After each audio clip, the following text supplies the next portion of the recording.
Hello, and welcome to my documentary on EA Sports titles, FIFA. Following FIFA 22 and FIFA 23, fading all the way back to 1993 with the FIFA International Soccer for the Sega Genesis, EA Sports FIFA series is almost 30 years old. Over the last 3 decades, EA has grown the FIFA gaming brand exponentially, with each early entry into the season pushing techniques, boundaries of the time, and by the end of the 2000s, FIFA had already cemented itself as the leading soccer game on the market. It became the go-to choice for fans of the sport. Now in 2022, FIFA is the household name. It's also, thanks to the actual organisations and the appearance at the forefront of the soccer industry, that EA's annual series hopes to cement the brand even further. In this video, I'll take you through the entire series, starting with its first incarnation as a 16-bit game. The latest version features high-end graphics and crisp user interplay, which the others do not have. In this video, we rewind the clock and take a look at how FIFA's gaming interface has evolved over the years, starting off as a game that looked as if it belonged in an arcade next to Super Mario. So, let's begin. The first game that was to be released was FIFA International Soccer. The very first incarnation of FIFA, as we know it, was called FIFA International Soccer and released in 1993. Riding the wave of traditional 16-bit games and only featured national teams, real player names were not used. A notorious bug allowed the player to score by standing in front of the goalkeeper so that the ball rebounded against him and into the net. After that came FIFA 95. Using the same mechanisms and featuring only minor upgrades, FIFA 95 was the first edition to introduce club teams within 8 national leagues: Brazil, Germany, Italy, Spain, France, Netherlands, and the United States. Following 95 came 96.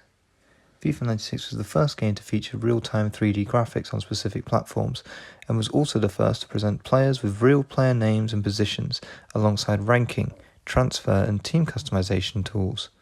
The Brazilian teams, however, had faulty rosters, having included some long-retired players that were only corrected in FIFA 99. And American leagues still consisted of entirely fake teams and players. We move on to FIFA 97 quite quickly. The introduction of a 6-a-side indoor feature with polygonal players. And in the game increased their number of playable leagues and to include Malaysia. This version was also the first feature in-game commentary by John Motson alongside Andy Gray and Des Lineman following their matches. FIFA 98 was named after the World Cup in that year. The 98 edition of the game was at the start of a growing trend of quality in the series, featuring improved graphics and more team and player customization options, as well as more stadia, FIFA-registered national teams. It was also the first to feature popular musicians for the soundtracks. Blur's Song 2 was used as the opening track, while the officials rule also introduced within the game. In FIFA 99, the indoor playing mode in Malaysian League were abolished, but FIFA saw the introduction of the Belgian League and the Portuguese League. It also implemented a league where the top European teams not in the top leagues were also able to play against each other, known as the rest of Europe. FIFA 2000 was quite revolutionary. Sol Campbell, England defender, performed motion capture duties for the game, and then had his actions computer generated. FIFA 2000 marked the introduction of Major League Soccer, replacing the fictitious American League that was previously featured.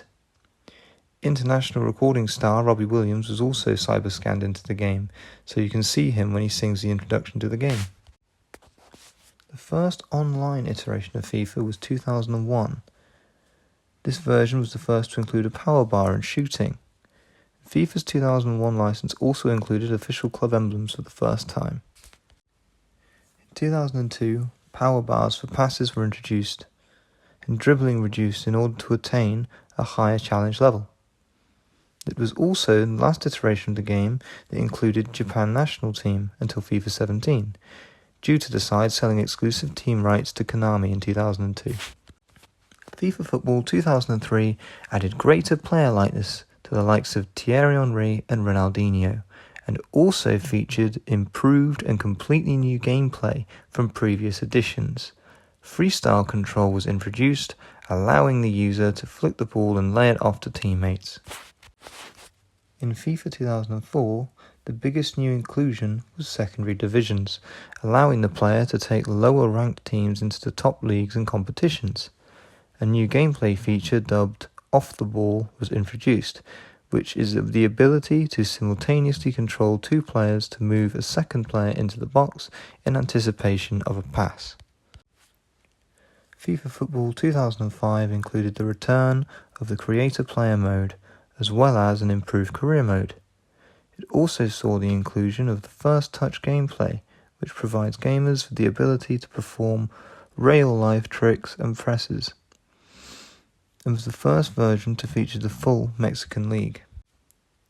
FIFA 06 saw a rebuild of the game's interplay, which made for a dramatic increase in the control of play. It also introduced an improved career mode with the inclusion of team chemistry, which determined how well team members played together. In FIFA 07, people were able to create their own teams, and also the National Stadium of England, Wembley Stadium, was added into the game. Following on in 2008, FIFA added a new game mode titled Be a Pro, in which the player controls only a single player on the field. This version also introduced a larger club selection, including the League of Ireland and the Hyundai A-League of Australia. Online play was improved in 2009 with a feature called FIFA 09 Clubs, allowing players to form or join clubs and field their strongest team online. The game was also the first in the FIFA series to feature user-controlled goal celebrations. Clive Tisdale and Alan Gray provided commentary in the English version through the PS3 and Xbox 360 versions of the game. New features in the 11 version included an improved passing system, improved player likenesses, the option to play as a goalkeeper for the first time, and a new replacement to the manager mode called Career Mode, the ability to play as a manager, player, or player-manager. FIFA 12 was the first version of the game to be fully operational on Apple Macs. It included several new functions such as Player Impact Engine, a physics engine built to deliver real-world physicality in every interaction of the pitch, precision dribbling, delivering a higher fidelity of touch on the ball for attacking players, tactical defending, playing equal importance in positioning, interceptions and passes and tackling, and pro player intelligence. Not much changed in 2013 or 14. FIFA 15 was the first edition released during EA's deal with the English Premier League as official sports technology partner, allowing all 20 Premier League stadiums to be included into the game, as well as official Premier League scoreboards and television graphics. FIFA 16 was the first title to include female athletes and national teams. FIFA 17 was the first to introduce a story mode that featured fictional footballer Alex Hunter in The Journey. FIFA 19 was the first to introduce the European Cup, the UEFA Champions League. It also introduced the UEFA Europa League and the Super Cup competitions, alongside the final chapter of Alex Hunter's The Journey story mode. Martin Tyler and Alan Smith returned as their regular commentators, while the new commentary team of Derek Ray and Lee Dixon feature in the UEFA Champions League. FIFA 20 saw the introduction of Volta Mode, a small-sided street football game mode. It was the first such street football to appear in the franchise since the days of FIFA Street. Eden Hazard was the Chiefs cover star, with Virgil van Dijk appearing on the cover of the Champions League edition. There had been some concerns that FIFA 21 might not land thanks to COVID-19 related disruptions, but EA Sports launched the game in October 2020. Kylian Mbappe ascended to the throne of all three covers of the game, taking sole billing for the first time since Cristiano Ronaldo in FIFA 19. David Beckham was the headline icon edition, while the Quick Sim option became available in the career mode.